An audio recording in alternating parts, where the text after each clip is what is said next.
On September 8, 2008, Deanna Coleman walked into the U.S. Attorney's Office in St. Paul and struck a deal in exchange for her help in taking down what was at the time the biggest fraud in U.S. history. And soon she will find out just how much her help was worth. She was the model cooperating witness for a government in a case of this magnitude. Just hours after signing this plea agreement, Deanna Coleman began secretly recording conversations with her longtime boss, Tom Petters. This is one big fraud, and that's what it is. Tapes that became the key evidence that sent Petters to prison for 50 years. Compare that to the sentence that Tom Petters got. She's already getting a large amount of leniency simply by virtue of the fact that she cooperated and reached a favorable plea agreement with the government that caps her exposure. Donald Lewis is the dean of Hamlin Law School. The former trial lawyer says Coleman was the central figure in the government's case. For her part in exposing Petters' $3.5 billion Ponzi scheme, Coleman pled guilty to a single count of conspiracy to commit fraud. She faces 5 years in prison, but could be released on parole. Ultimately, it will be up to the judge to decide if her sentence will be reduced. Albeit she had a very major role in perpetrating the fraud, she also had a much more major role in uncovering it. Hired as a temp, Deanna Coleman would soon become part of Tom Petters' inner circle, what he called his dream team. Tom, two other guys and myself, and that was it. Hers was a life few could even dream of, a big house, luxury cars, and million-dollar bonuses. But Coleman's rags to riches story has brought her back to her humble beginnings. For the last year, she has been working in this modest office in South Minneapolis. She still drives to work in this white Lexus, the same vehicle seen here inside the garage of her $1.2 million Plymouth home. But soon, that will all disappear. As part of her cooperation agreement, all of Coleman's assets will be turned over to a receiver. And despite her important role in defrauding investors, Lewis says there is a lesson here for all white-collar criminals. I think a probationary sentence for someone in Deanna Coleman's role, who was in a supportive role, would actually send a positive message to individuals on the inside that they should do all they can to reveal fraudulent activity and be in the first in the door in revealing that to the government authorities. Coleman's co-defendants have yet to be sentenced, and even though they pleaded guilty to their role and testified at trial, none had cooperating agreements with prosecutors, and it's unlikely they'll get the same preferential treatment at sentencing.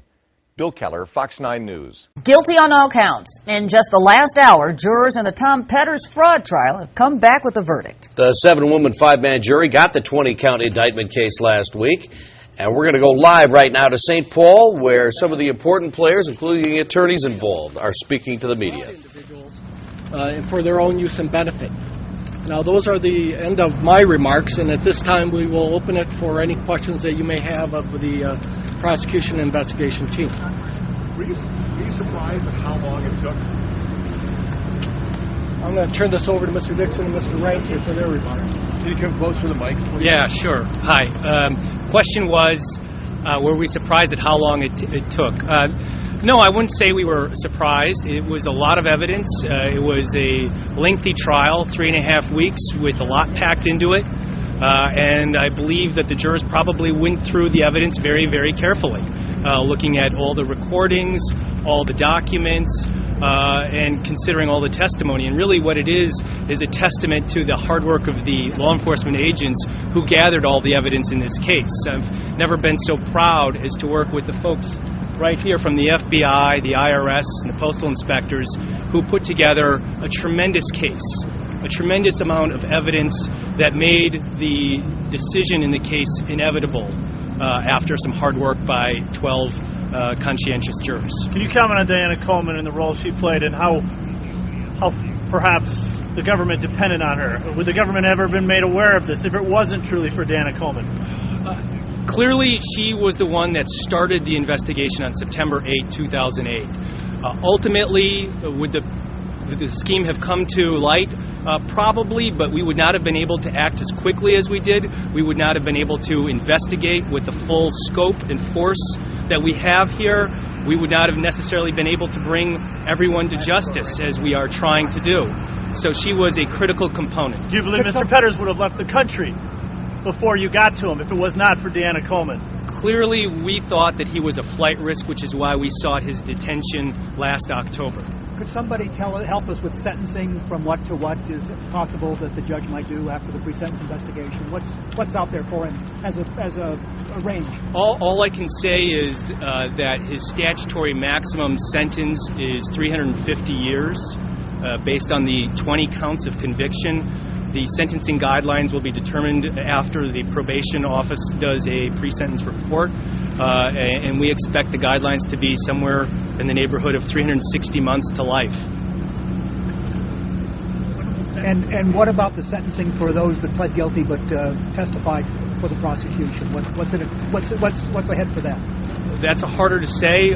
We expect sentencing to occur within the next few months. That's typical in a federal case. Obviously, this is a large case involving numerous victims. Victim impact statements need to go out. A lot of work needs to be done before sentencing, along with the forfeiture proceedings, which still need to occur before Judge Kyle. The foreperson told us that she thought that Petters may have been a decent guy who just got caught up in a bad situation. What's your view of Petters as a guy? I'm not going to comment on Mr. Petters as an individual. The evidence that we put together demonstrated his orchestration of a $3.5 billion fraud scheme. That's the loss. We try people based on their offenses, the crimes that they commit, and not the people that they might be. People are free to judge who he was as a person as they might, but what the jury found is that he was guilty of the crimes with which he was charged. What impact the audio tapes were in your case? Well, what do you, Tim? Audio tapes? Audio tapes, how helpful were they? Please step up, sir. The audio tapes gave, the jury gave everyone who was listening to the case an inside understanding of what was going on between the people who were involved in the conspiracy. I think they were extremely helpful to the prosecution and extremely helpful for the jury in understanding Mr. Petters' role and some of the other people's role in the offense. Was it a concern about how complicated some of the details were of this case and following the money, that sort of thing? We did our best in trying the case to make it as simple as possible. The testimony of the agents who testified in the case that we're putting together, the exhibits, did our best to make it more understandable. But obviously the jury went through everything. They took their time. They did their job. They did the hard work that was required to get through it. And they found that the evidence showed that Mr. Petters was guilty. Do you make a recommendation on sentence for Mr. Petters? Yeah, we file a position pleading in every case, and we will file a position pleading in this case as well. That obviously needs to be considered after consideration of the pre-sentence report. But can you give us a ballpark of what you might be asking for? Not really at this time. We obviously consider this to be the most significant financial fraud to ever occur in the state of Minnesota, and I anticipate seeking a sentence that is commensurate with that offense. Can you comment on the ability to cross-examine Mr. Petters and what that did for the government? Because you have him on the stand and were able to cross-examine. Well, it's always an interesting opportunity to cross-examine a defendant regarding his offense, to ask questions, to test his propositions and his assertions to the jury. And I think the jury was able to conclude that his testimony was false. Mr. Dixon, what do you anticipate the net gain will be in terms of the amount of money recovered from his assets that will go towards paying back some of the investors? The prosecutors meeting before the media and outlining their